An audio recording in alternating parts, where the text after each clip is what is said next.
El wokismo hoy en día se ha radicalizado tanto que para humillarles en directo en pleno programa de televisión solamente hace falta dos cosas muy sencillas. En primer lugar, dejarles total y absoluta libertad. Han demostrado una y otra vez que son su peor enemigo. Es decir, que para humillarles lo único que hay que hacer es dejar que se expresen con libertad, que digan todo lo que quieran, para posteriormente hacerles una simple pregunta. Eso es lo que le ha pasado a esta periodista progre en Radio Televisión Española. Y ojo, imagino que no irá a este tipo de programas por amor al arte. No lo sé, no lo he mirado, pero supongo que estará cobrando un buen dinerito de dinero público. Es decir, que le pagamos forzosamente todos los españoles para que vaya a televisión a hacer este espectáculo, por decirlo de alguna forma. El caso es que Marta Nebot estaba muy cabreada, vamos, indignadísima, hablando con el autor, regañando en tono paternal al autor de un libro. El autor había hecho un libro sobre el cristianismo en Europa y ella estaba muy cabreada, no porque el autor estuviese mintiendo o manipulando con su libro, sino porque podría tener consecuencias que a ella no le gustan. Y claro, eso por alguna razón es algo muy malo. El caso es que cuando el autor, en mitad de esta trifulca, le pregunta, bueno, ¿pero usted se ha leído mi libro? La respuesta sacó alguna que otra sonrisa. Escuchad. Pero ¿cuál es? Es que no entiendo en qué consiste el blanqueamiento. Perdóname, pero es que no lo he entendido. Decir que Europa es... ¿Tú prefieres que el catolicismo crezca o no? Pero es que no, la obra no va de eso. Si es que a mí me da igual. Es que la obra, pero la obra el libro no va de eso. De hecho, decir que Europa es cristiana, pero esto es una obviedad. No lo niego. ¿Quieres que sea más o menos cristiana? Yo prefiero que sea menos como atea. Me parece que el ser humano le iría mejor con menos religión que con más. Pero de otra manera, se puede ser ateo y cristiano. Por eso le pregunto por el dilema. Pero perfecto. Pero yo no estoy haciendo apología ni del cristianismo ni del ateísmo. He ido a intentar entender una institución que tiene 2000 años. ¿Tú has leído el libro? No. Entonces, ¿cómo puedes decir eso? Bueno, me parece que implica un dilema moral que un ateo haga una obra que de alguna manera habla bien de un papa en concreto y que habla de las mejoras dentro de una institución contra la que los ateos estamos.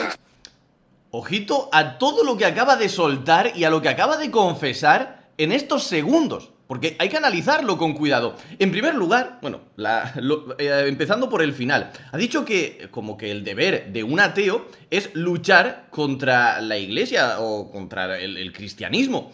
¿Por qué narices va a ser deber de un ateo hacer eso? ¿Por qué tienes que imponer tus valores, tus criterios y tu moral al resto de personas? Si tu vecino, el del quinto, es cristiano, es creyente, y a ti eso no te afecta en tu vida privada, ¿por qué narices vas a tener que tocarle el timbre intentar que pierda su fe?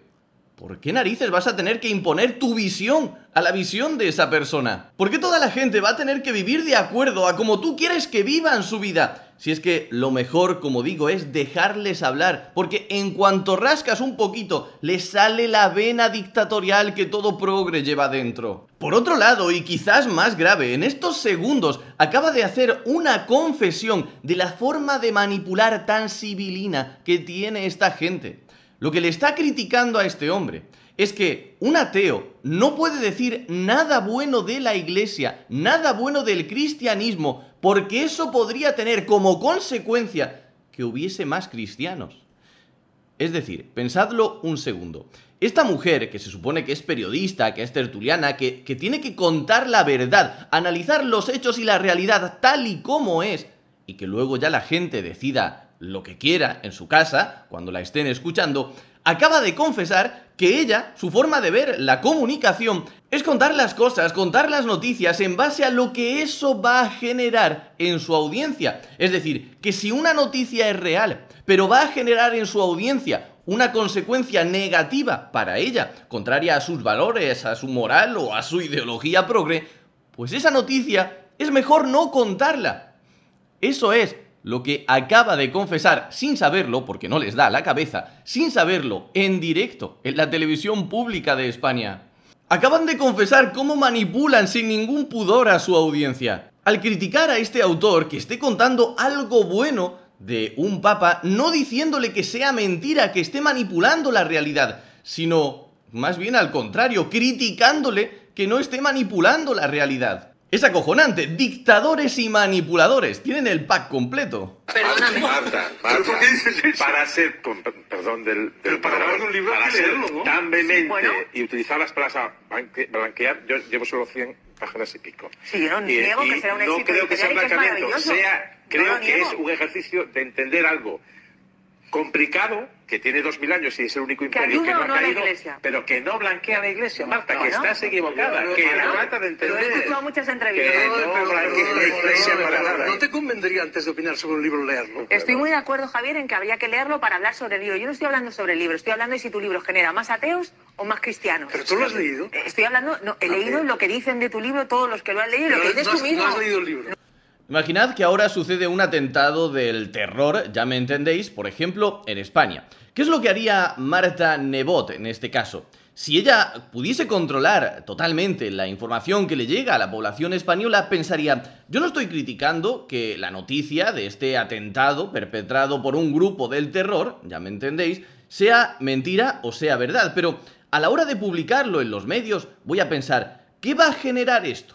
¿Va a generar fobia hacia algún grupo que ya sabéis? ¿O va a generar más votos para la derecha, por ejemplo, que son los que tienen un discurso más duro contra este tipo de situaciones? Bueno, pues si va a generar consecuencias negativas, según Marta Nebot, no habría que informar sobre esas cosas. En fin, esta gente se ha radicalizado tanto, es tan extremista, que no se dan cuenta la cantidad de barbaridades que sueltan por la boca. No, y te escucho a ti Entonces, decir ¿cómo es que posible que tener la hables del fe libro? es un Bueno, don. Yo no creo que tener fe sea un Un don. don puede ser malo y puede ser bueno. Sí, por supuesto. Por supuesto. Marta, Pero tú hablas de Lourdes. A ver si- Viendo esto, lo mío va a ser casi un poco frívolo. En fin, esta mujer, para que tengáis en cuenta el ridículo que estaba haciendo. Este de aquí, el presentador, obviamente, si está de presentador en un programa en televisión pública con el gobierno de Pedro Sánchez, os imaginaréis que muy de derechas ni siquiera centrado es. Esta persona de aquí es de extrema izquierda. Hasta este le ha dado vergüenza ajena a lo que estaba haciendo esta señora. Y ha tenido que salir a decirle, a ver, frena un poco, que es un poco ridículo que estés tan indignada acusando de blanquear, que es una palabra ya ciertamente fuerte, al autor de un libro que no te has leído. A ver, que te estás autohumillando tú sola. Ha intentado salir a frenarla un poco a que dejase de hacer el ridículo. Y centrándonos en otra cosa, en lo de la fe. No, es que tener fe es muy malo.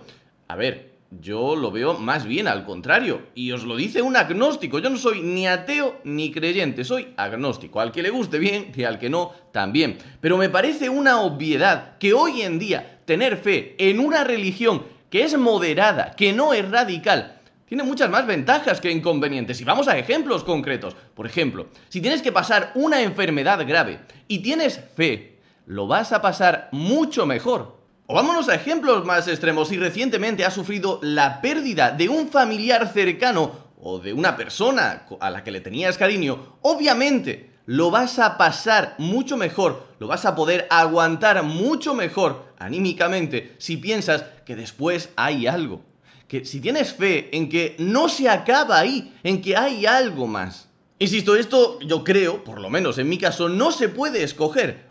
O lo tienes o no lo tienes, o tienes fe o no la tienes. Pero me parece una obviedad que si tienes que afrontar este tipo de situaciones, cuando las afrontas con fe, se van a volver mucho más fáciles para ti que si las afrontas sin ella. Y esto me parece tan obvio que no verlo es de tener el cerebro frito o simplemente de querer mentir, porque cuando se empieza con este discursito que parece pseudo intelectual, es mejor ser ateo, ser muy científico, estar contra la fe, no te explican por qué hoy en día, insisto, hoy en día, no en la época de las cruzadas, no hablo de otro tipo de religiones, sino el cristianismo en Europa en 2025, ¿qué consecuencias negativas tiene para tu vida o para la sociedad? Si una religión es moderada y no quiere imponer su visión al resto de la sociedad, ¿cuál es el problema? Sobre la parte que ha dicho de, bueno, es que como ateo el deber moral es atacar la institución de la iglesia. Pero, perdona, ¿qué narices me estás contando? Tú como ateo lo que tienes que hacer es vivir tu vida y tú como cristiano lo que tienes que hacer es vivir la tuya.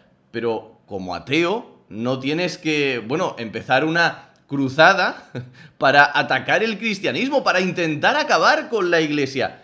Les sale la vena dictatorial, aunque intenten disimularlo. Por cierto, supongo que el mito este ya del cristianismo anticientífico, que si eres científico, muy intelectual, muy inteligente, que estudias mucho la realidad, no puedes ser creyente, supongo que en 2025 está ya más que desacreditado. De hecho, si tú haces un repaso con los grandes científicos a lo largo de la historia, la mayoría de ellos eran creyentes.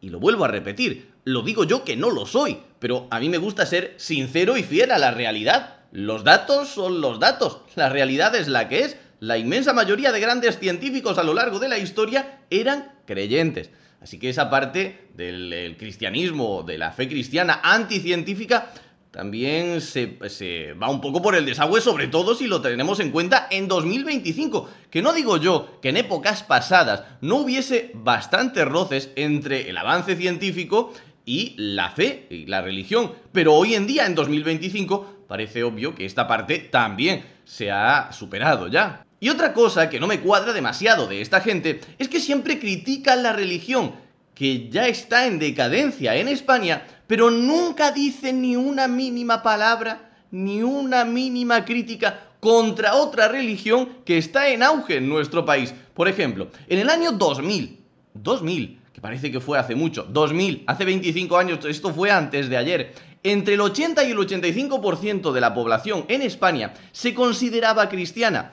Hoy en día está en torno al 56-60% y para el 2050 hay una proyección de que pueda llegar al 40% únicamente. En cambio, la población musulmana en el año 2000 era un 1,5-2%. Hoy en día es un 5%, es decir, más del doble, ha crecido más del doble en tan solo 25 años. Luego las proyecciones son 6% para el 2030 y entre un 7 y 8% para el 2050. ¿No os parece esto un poco extraño en esta progresión? Porque a mí me ha llamado la atención que del 2000 al 2025 se haya más que doblado la población, es decir, que con esta tendencia, sin aumentar demasiado exponencialmente, significaría que para el 2050 debería superar el 10% de la población en España. Que yo creo que lo más natural es que se siga acelerando. En cambio, en las proyecciones, por lo que quiera que sea, los datos tienden a subestimarse, a pensar que, bueno, en los últimos años lo que hemos visto es una aceleración en la tasa, en el porcentaje de personas en España que son musulmanas, pero por arte de magia, a partir de 2025, esta aceleración va a empezar a ser a la inversa. Y si investigamos las causas que dan, es que supuestamente se van a poner más duros con la inmigración. Ya hemos visto que eso no está pasando en el resto de Europa, pero no en España.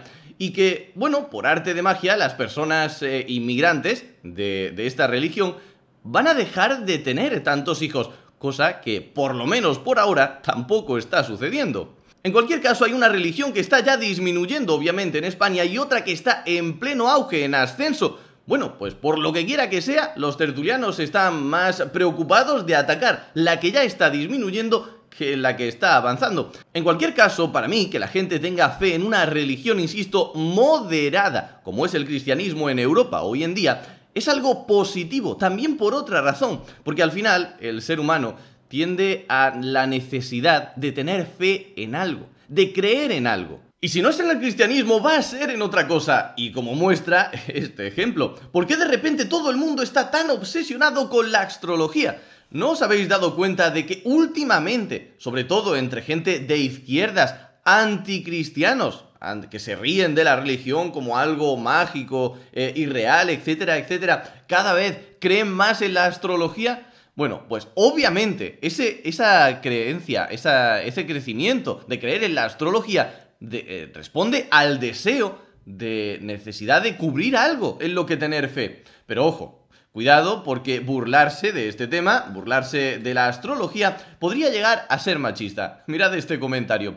Anoche estaba de marcha por los bares y una tipa le dijo machista a un tipo por reírse de la astrología. También se burló de la gente que dice mucho vibras y buena energía. Ella dijo que esas cosas son estereotípicamente femeninas y que por lo tanto él estaba normalizando el hecho de burlarse de las mujeres. Pero cuidado, que no por creer en la astrología vas a librarte de ser machista. Pautas de la astrología rebelde, una crítica no binaria, ambientalista y feminista. Una de las prácticas más antiguas de la humanidad cae bajo la deconstrucción. ¿Cómo reinterpretar sus símbolos desde una perspectiva moderna? Es decir, hay que creer en la astrología, hay que tener fe en las estrellas, pero desde una perspectiva feminista. Como os decía al inicio, entre el odio que tiene esta gente y su vena dictatorial, que no es menos importante, les lleva a posiciones tan extremistas y ridículas que les llevan a autohumillarse sin darse cuenta. Supuestamente, según Marta Nebot, no se puede decir nada bueno de algo con lo que estás en contra. Bueno, voy a ponerle un ejemplo que seguro que le va a escocer todavía más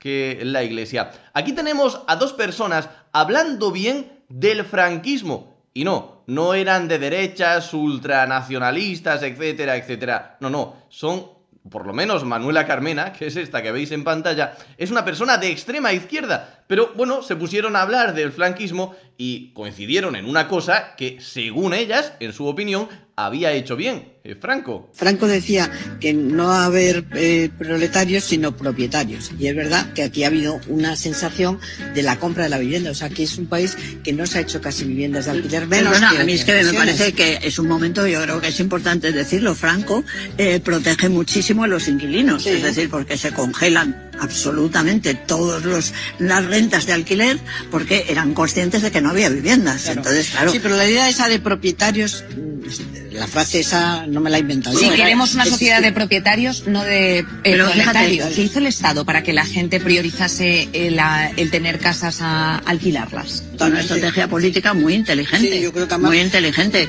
porque era de verdad, te quiero decir, plantear un poco, lo ha dicho antes Paquita, un país de proletarios convertirse en un país de propietarios. Era una alternativa de la dictadura que tuvo un éxito redondo, porque efectivamente... ¿Y la gente cómo lo pagaba? Con hipotecas, ¿no? O sea, no, era con letras, era el tema de las letras, se firmaban un montonazo así de letras, la gente se dejaba la vida trabajando para pagar la letra, pero no era una hipoteca, porque en ese momento ni se había pensado en la utilización de la hipoteca, es mucho después. Era un instrumento que tenían los bancos, que se lo daban a unos y a otros, y las personas que habían firmado esas letras sabían que lo más importante era pagar la letra, y la gente trabajó dejándose la vida para poder tener la casa. La gente pagaba la letra y pagaba a Santa Lucía para que le enterraran. Cualquier persona con más de 2 neuronas entienden que lo que están haciendo estas dos mujeres no es alabar o fomentar la dictadura franquista en España. Lo que están reconociendo es algo que en su opinión hizo bien Franco mientras estuvo gobernando en España. Y eso no quiere decir que quieran reinstaurar la dictadura franquista en nuestro país. Eso lo entiende todo el mundo, menos Marta Nebot. Pero bueno, vamos a poner otro ejemplo en el sentido contrario. Por ejemplo, algo que podría llegar a hacer bien el gobierno sanchista, que parece que no hace nada y de hecho me ha costado encontrar un ejemplo. Consumo y Sanidad quieren aprobar cuanto antes el decreto que garantizará comidas saludables en hospitales y residencias. Hoy en día, cuando tienes la desgracia de caer enfermo y vas a un hospital, la comida que te dan es ultraprocesada, basura completamente, que lo que te hace es enfermar todavía más. Y parece ser que el gobierno de Pedro Sánchez se ha dado cuenta de esto y está intentando cambiarlo, es decir, poner menús más saludables cuando para los ingresados, para los enfermos que están en un hospital. Esto es una cosa, algo positivo. Lo haga alguien de extrema izquierda o alguien de extrema derecha, me da absolutamente igual. Y que yo reconozca que esta medida es algo positivo no quiere decir, ni mucho menos, que yo esté apoyando al gobierno de Pedro Sánchez. Pero a Marta Nebot esto no le entra en la cabeza. Si alguien te cae mal, no puedes decir absolutamente nada bueno de esa persona. Y si hace algo bueno, no puedes informar. No vaya a ser que la audiencia se confunda. Porque para eso está Marta Nebot, tu periodista progre de confianza, para decirte lo que tienes que pensar y hacer con tu vida. En fin, muchas gracias por ver el vídeo, darle a like y suscribirte para apoyar este pequeño proyecto. Como siempre, nos vemos en el próximo vídeo.